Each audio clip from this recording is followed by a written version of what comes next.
He was just 13 years old, standing alone at a bus stop on a quiet December afternoon, waiting to buy Christmas presents for his family. Minutes later, Daniel Morcombe vanished without a trace, taken in broad daylight from the side of the road. For 8 long years, his parents searched, hoping he was still alive, until the truth finally surfaced, far darker than anyone imagined. Welcome to Vanished and Unsolved, the channel where we shine a light on real stories of those who disappeared and those who were taken from the world far too soon. Today, we're sharing the heartbreaking case of Daniel James Morcombe, a 13-year-old boy from Australia whose disappearance shook an entire nation. His story is one of fear, injustice, grief, and a family's unwavering fight for answers. It took nearly a decade before they learned the truth that no parent should ever have to hear. Before we begin, please take a moment to subscribe to our channel. These stories deserve to be told, remembered, and never forgotten. Your support helps keep their voices alive. Now, let's go back to December 2003. Daniel James Morcombe was born on the 19th of December, 1989. He was one of 3 brothers. He had an identical twin, Bradley, and an older brother, Dean. The Morcombe family was close, warm, and loving. They lived on the Sunshine Coast of Queensland, an area known for beaches, quiet suburbs, and an easy, peaceful life. Friends and family described Daniel as gentle, polite, and kind. He wasn't the loudest in the room. He wasn't the kind of kid to take risks or wander far. He was dependable, responsible, and he loved helping his parents. His mother, Denise, often said Daniel had a soft heart. He never liked seeing others upset. He enjoyed soccer, video games, and playing with his brothers. He was excited about turning 14 soon, and Christmas was just around the corner. In fact, on the day he disappeared, Daniel was planning to buy Christmas presents with his own money. He wanted to surprise his family. He left home that day with a purpose. He just never came back. It was a warm Sunday on the Sunshine Coast. Daniel asked his parents if he could go to the Sunshine Plaza shopping center to buy those gifts. His mom and dad agreed, but insisted he take the bus. Around 1 p.m., Daniel left the house wearing a red t-shirt, black shorts, and white sneakers.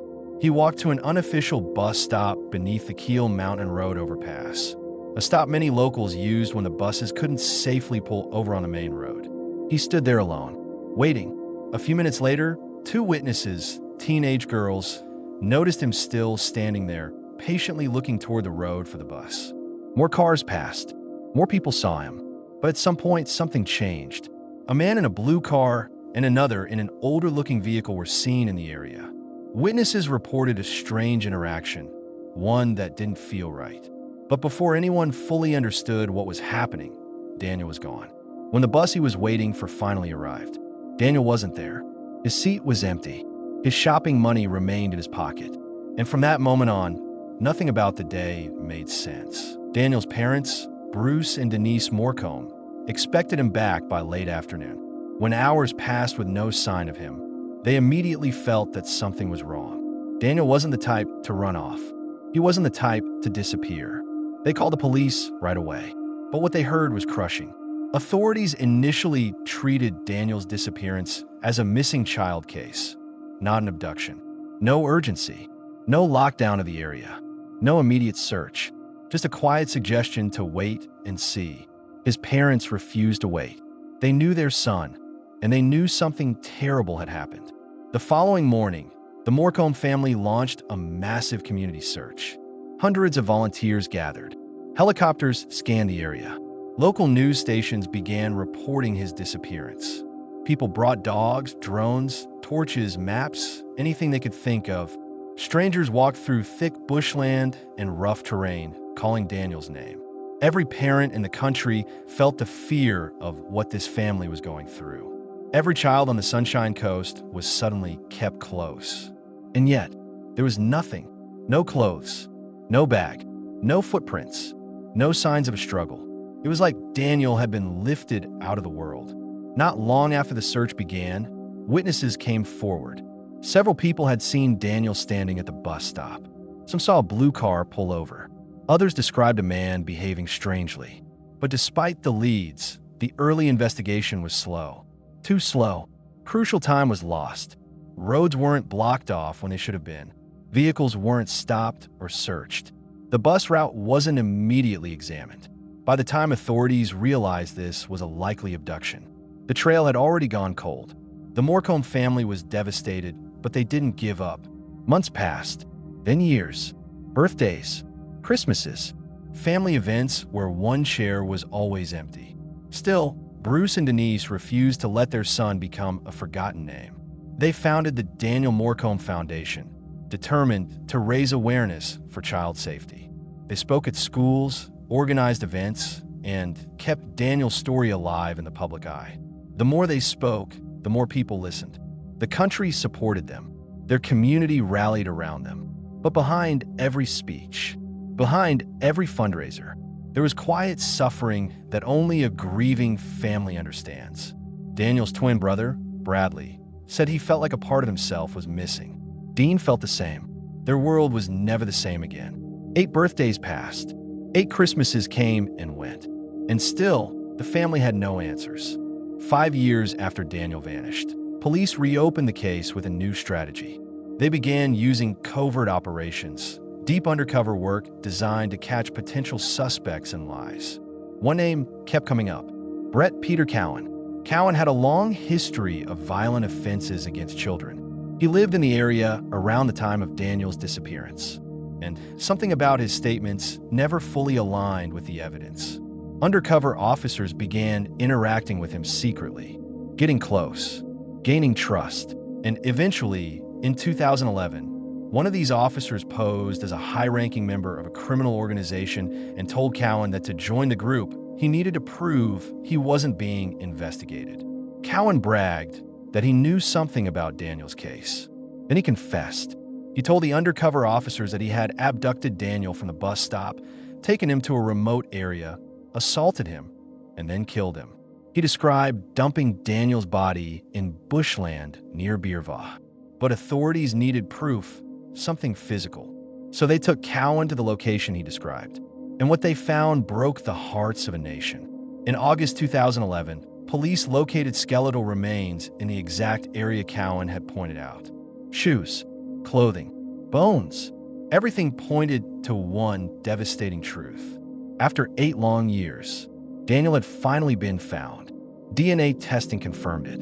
The Morcombe family's worst fear became reality. But even within that unimaginable pain, there was a painful sense of closure.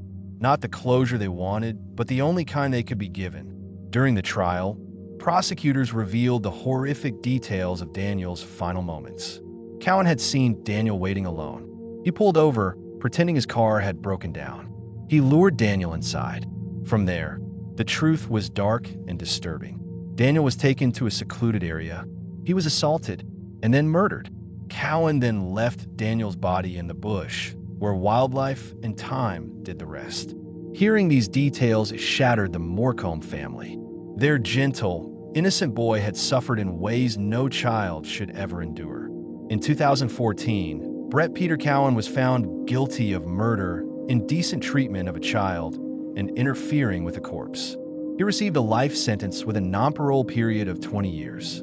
Many people felt the sentence wasn't enough, considering the pain he caused and his long history of violence. But the verdict finally gave Daniel's family the justice they had waited nearly a decade for.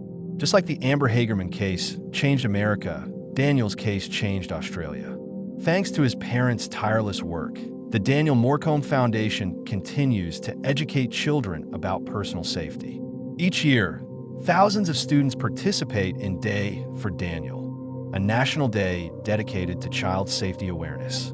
Daniel's story is now part of Australia's commitment to protecting children and preventing future tragedies. His parents turned unthinkable pain into a mission to save others. But for them, the loss never goes away. Denise once said, "There are no good days, just days when we can manage and days when we can't." Although Cowan was convicted, many still question whether he acted alone. Some witnesses reported seeing 2 men at the bus stop that day. Others described different vehicles, and the timeline still feels unclear. The investigation remains closed, but the questions linger, haunting unsettling, and impossible to fully erase. But one thing is certain: Daniel's family continues to honor him every day. His brothers still remember the boy who was gentle, funny, and kind. His parents still speak his name with love. And an entire country remembers the child taken too soon. Daniel Morcombe's story is heartbreaking, unfair, and unforgettable. He was a boy excited for Christmas, a boy who wanted to surprise his family with gifts, a boy who should have grown up, finished school, built a life, and had a future. Instead, he became the reason Australia strengthened its child protection systems, the reason thousands of children are safer today, the reason families across the country learn to stay vigilant. If you're moved by Daniel's story, please consider sharing this video. Keeping his memory alive means keeping children safe and ensuring his legacy continues to protect others. Thank you for watching Vanished and Unsolved. We'll be back soon with another real story that deserves to be heard. Until then, stay safe and never forget Daniel Morcombe.